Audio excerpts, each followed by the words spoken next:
अजित पवार महागठबंधन में क्या करेंगे? यह इस वक्त सबसे ज्यादा चर्चे का विषय है। संयुक्त अभियान शुरू होने से पहले अजित पवार ने गुलाबी जैकेट पहनकर और गुलाबी रंग की कारें लेकर जन सम्मान यात्रा निकाली। मुख्यमंत्री माझी लड़की शशि योजना के लिए एनसीपी ने दिया विज्ञापन जब गृह मंत्री अमित शाह मुंबई दौरे पर थे। तो शिंदे और फडणवीस तो मौजूद थे, लेकिन अजित पवार नदार थे।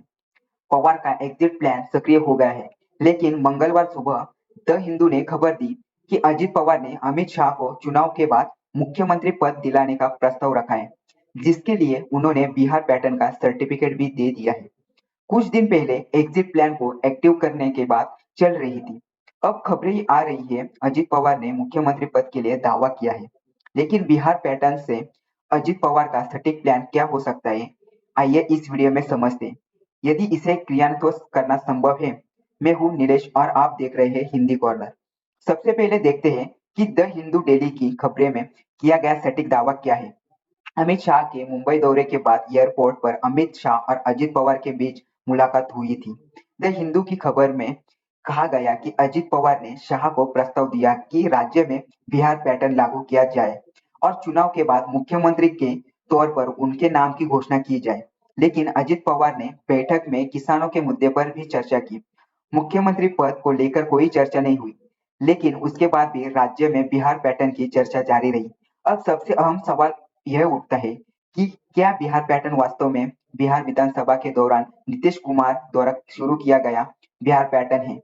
2020 में चुनाव इंसान पार्टी और हिंदुस्तानी आवाम मोर्चा ने लोक जनशक्ति पार्टी के साथ मिलकर चुनाव लड़ा, लेकिन उनके और जनता दल यूनाइटेड के बीच टकराव बढ़ गया और लोक जनशक्ति पार्टी ने एनडीए गठबंधन छोड़ दिया। अब 2015 में नीतीश कुमार की पार्टी एनडीए के खिलाफ महागठबंधन का हिस्सा थी।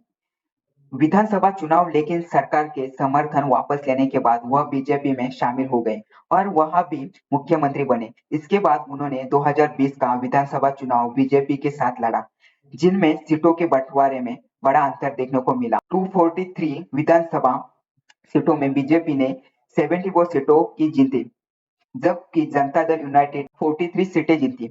बीजेपी ने पिछले चुनाव से 21 सीटें ज्यादा जीती।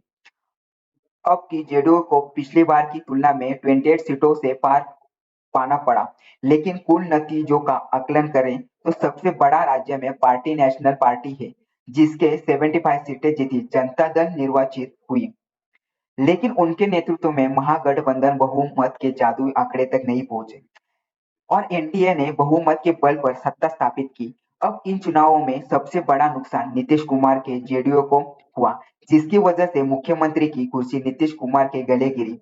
भले ही नीतीश कुमार ने 43 सीटें जीती, लेकिन नीतीश कुमार किंग मेकर की भूमिका में आ गए। लेकिन नीतीश के बिना ही महागठबंधन को 110 सीटें मिल गई। कुमार एनडीए 90 सीटों के भीतर आ रही थी। बराबर सीटों पर चुनाव लड़ने के बाद सीट नीतीश कुमार को सौंप दी गई। भले ही कम सीटों पर चुनाव हुई, नीतीश कुमार मुख्यमंत्री बन गए, लेकिन इस बिहार पैटर्न में कम सीटों के बावजूद बन गई। सौदेबाजी की ताकत ही एकमात्र मुद्दा नहीं था। इस चुनाव में उन्होंने अपने वोट बैंक माने जाने वाली कुर्मी, कोडरी और मुस्लिम समुदाय को भी जोड़ा, जो हिट है उनकी राजनीति में। टिकट बंटवारा में बीजेपी के साथ रहते हुए भी नीतीश कुमार ने मुस्लिम और दलित को वोट बैंक को जोड़ा और इसका फायदा नीतीश कुमार को मिला।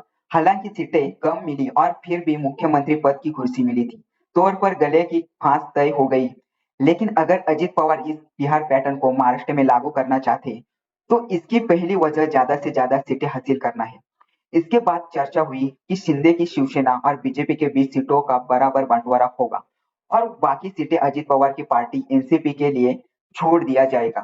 लेकिन बिहार पैटर्न का हवाला देते हुए अजित पवार सीटों के बराबर बंटवारे या अधिकतम सीटों पर जोर दे रहे हैं।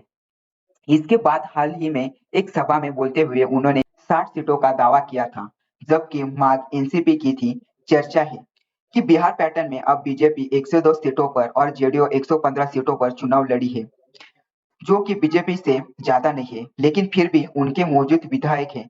ऐसे चर्चा है कि अजित पवार सीटें बराबर रखे और ज्यादा से ज्यादा संख्या हासिल करने के लिए चालें चल रहे हैं। सीटों की संख्या बिहार पैटर्न पर जोर देने का एक और कारण उनका वोट बैंक हो सकता है, लेकिन लोकसभा चुनाव में केवल एक सीट जीतने के बाद यह चर्चा हुई कि दलित और मुस्लिम मतदाता अजित पवार से दूर हो गए हैं। बीजेपी में शामिल होकर प्रगतिशील विचारों से दूर हो गए हैं।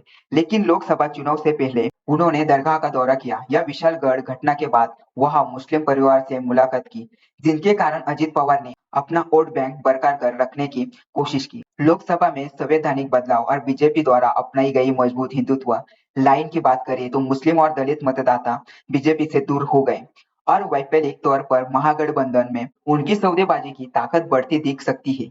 सीटों के बंटवारे में सबसे ज्यादा सीटों वाली इन सीटों पर अजित पवार चुनाव जीतते हैं।